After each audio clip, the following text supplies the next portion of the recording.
pwede kayo magpadala dyan. Kahit anong hayop, ano? Yes po. Kahit gaano kalayo. Yes po, kahit gaano kalayo po. Basta kayo po ng dalawang gulong. Ayun, basta magbabayad lang kayo. Kung meron tayong tagos ulap, itong mga to, ang mas malupit. Ito, tagos bubong lang ito. Hanggang bubong lang yung lipad nito.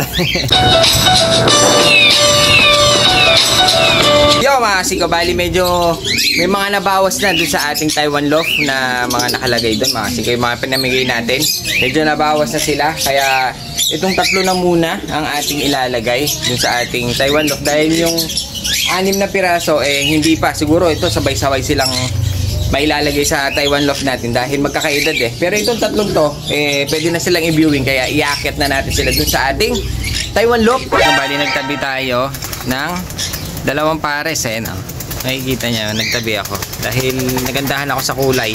Bali yung mga kasama niya nilabas na natin sa pwesto, pero nagtabi ako ng 1 pares na parang white crystal sila, no? Puti, pero netoy na netoy mga kasing. Kung makikita niya ito, 2 pares ang tinabi natin, netoy na netoy. Gagawin lang natin silang sitter mga kasing ko, tagalimlim. Kaya nagtabi ako ng 1 pares saka 1 pares na ganitong kulay. Yan, na ganitong kulay nagtabi lang tayo mga 5 para naman meron tayong pamoster. Pag meron tayong mga kailangang ipasiter, kailangan may nakatabi tayong mga sitter. Kaya 2 lang tinabi natin mga 5. Yan, nagandaan lang ako sa kulay.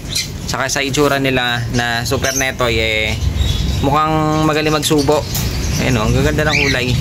Kasi yung ating Modena, nabasagan siya ng itlog, mukhang hindi marunong maglimlim. Kaya sa susunod na itlog nito mga 5, pasisiter natin. Hindi sila marunong maglimlim sayang naman. Pwede tayong makapagparami ng ganyan, no? Ito yung Modena. Bali ng itlog sila nabasag, kaya kailangan pasiter natin. Pati ito, itong ating mga Pomeranian mga 5, may lobo.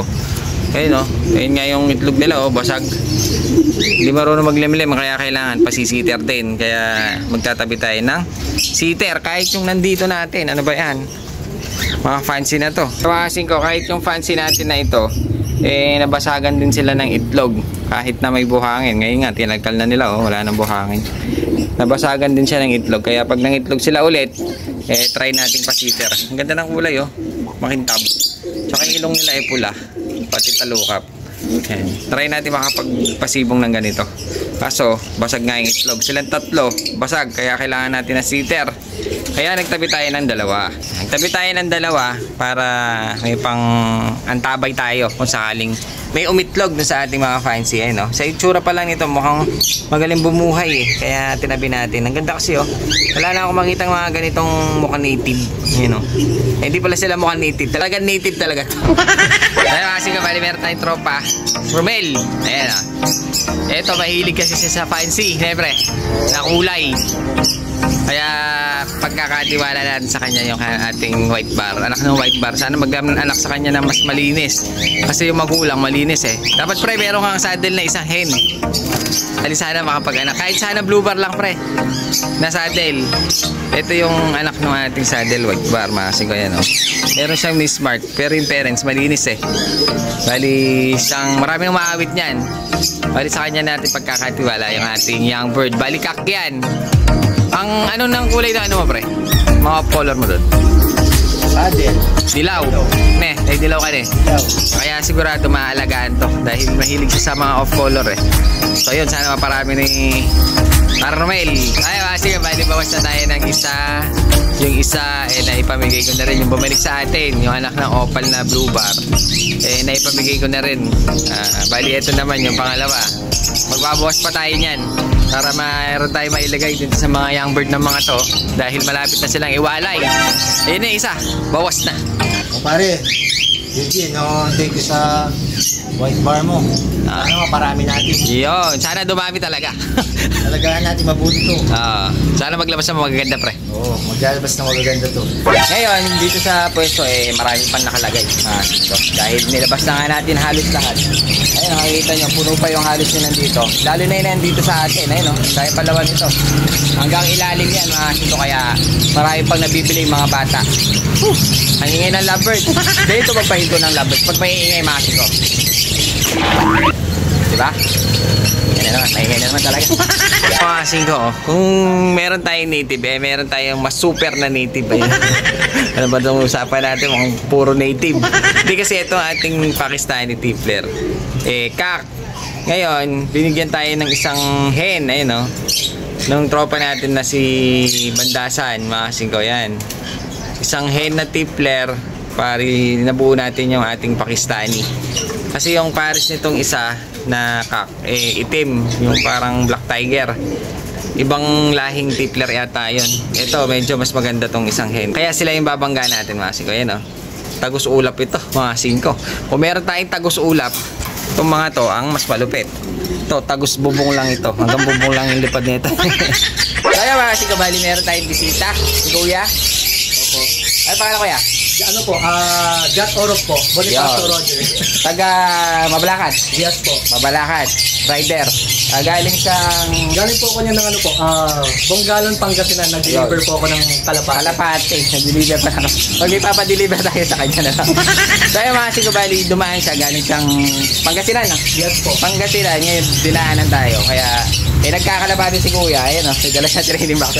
May dala training box. Wala nang laman. Kaya binigyan natin siya ng isa. Kaya nagkaroon ng laman.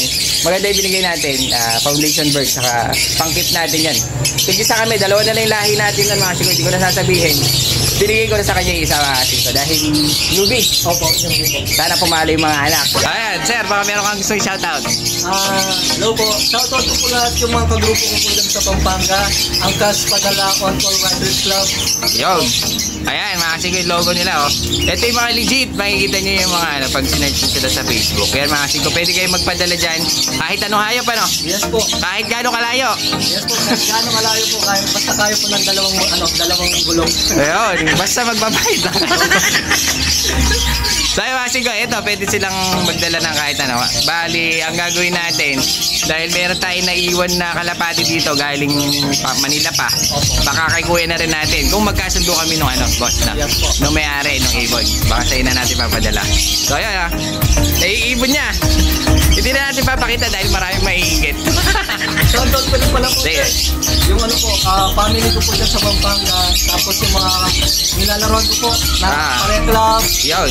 BBC, TTBC, yung mga mentor ko, Yan, Askel, CJ Mercado, Randy Pegilio, Boss Romel, Boss Renny Boy. Yun, shoutout sa inyo lahat. Supportan natin lahat ng club na yan. BBC, nga napakaganda. Yan o, Angkas Padala. So, yan mga singko, bali nag-break na tayo ng isang pares. Ito. Tapos ito, i-break na natin dahil yung anak niya nandito na. Pinagsama ko sila ng mga young bird pa. Ayun o. Ito mga singko, ayun o. Pinagsama ko sila ng mga young bird. Ito naman yung isa, mga singko. Dahil nilalagay ko na sila dun sa taas niyan. Sa ating Taiwan loft. Bali yung dito kay Pilentod hindi muna. Tsaka yung dito sa puti hindi pa rin pwede dahil nga maliliit pa. Tsaka yung nandito na naging off color yung anak hindi pa natin ilalagay dahil nga medyo bata pa. Tingin ko itong tatlong pares sabay-sabay. Pero itong tatlong pirasong ito magkakasama yan dahil nga magkakasinlaki mga singko. Lalagay natin dun sa ating Taiwan loft para makapag-viewing na sila. Dahil pag medyo tumagal pa baka pumitik na ito, mawala lang. Habang bata pa, magtampisaw sa bubong. Yun! Ginabi na tayo, mga singko. Dahil sobrang dami ng customer, medyo di tayo nakaporma mag-video. Kaya ngayon, gabi, kakasara lang natin. Ngayon tayo maglilipat tuloy ng young bird. Gabi na.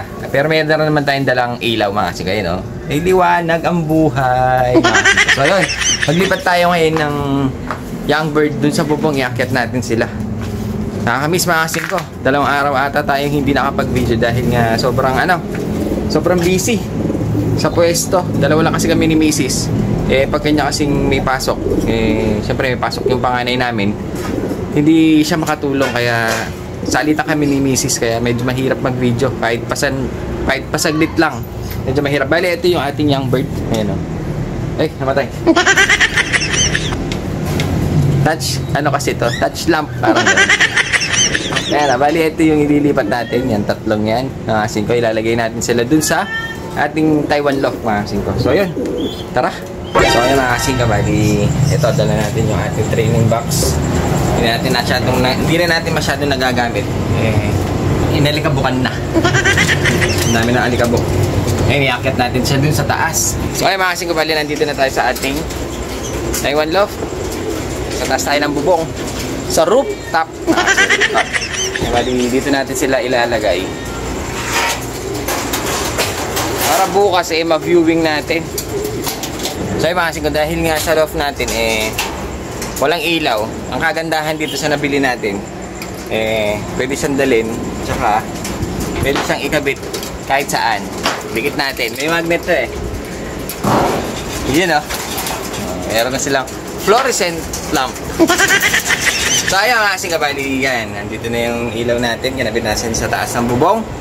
Para tuloy silang merong ilaw sa loob. Para pag nagpapakain tayo paggabi, pag hindi tayo nakapagpakain ng buong araw, minsan gabi sila kumakain, nakakakain pa rin yung mga ibon natin. Bali dito na natin iiwan yung 3. Sana wag bugbugin ng mga medyo matatanda. Dahil may mga iniwan pa ako matatanda dito. Pero bawas na yan mga kasing ko. Bali ito yung anak ng isang natin dito. May nestmate ko to. Meron siyang puyo sa leeg. Iwan na natin siya dito. Sa ating ko. Ayaw pang bumaba sa kamay ko. Diyan na natin siya iiwan. Kunin natin yung kanyang nestmate. Itong nestmate niya mga kasing ko blue bar na may white flight na isang piraso sa pakpak. Iwan na natin siya dyan. Ayan batang bata sila. Bukas i-viewing natin sila dito sa taas para medyo nakikita nila. Pero kailangan matuto sila ditong kumain at uminom para masanay silang puwasok mga kasing ko. Ito ngayon yung anak ng ating Vandenbroek. Ayan yung kakulay niya. Meron siya isang bulutong sa may bandang kilay. Ayan pero ang ganda niya. Ang lalaki na katawan nila. Alagang ina mga kasing ko yan. Bali iwan na rin natin siya dyan. So ayan mga kasing ko, bali ito yung isang paanak natin. Ayan may puyo siya sa kanyang leg. Ito yung kanyang nestmate. Iwan na natin sila dyan. Ito yung nag-iisang anak ng ating Vandenbroek mga kasing ko. Yan. Itong ating pakainan tatanggalin na natin yan. Bali dyan na muna sila. Sana wag silang bubugin ng medyo matatanda. At papatayin na natin yung ilaw natin para bukas pag sikat ng araw mga kasing ko, yung mga young bird natin nasa ibang lugar na sila. Mga kasing ko, baliwanan na natin yung mga young bird natin dito dahil tayo bababa na. Mag-aalaga pa tayo ng bata. At papatayin na natin itong ating magic lamp na may magnet. Good night!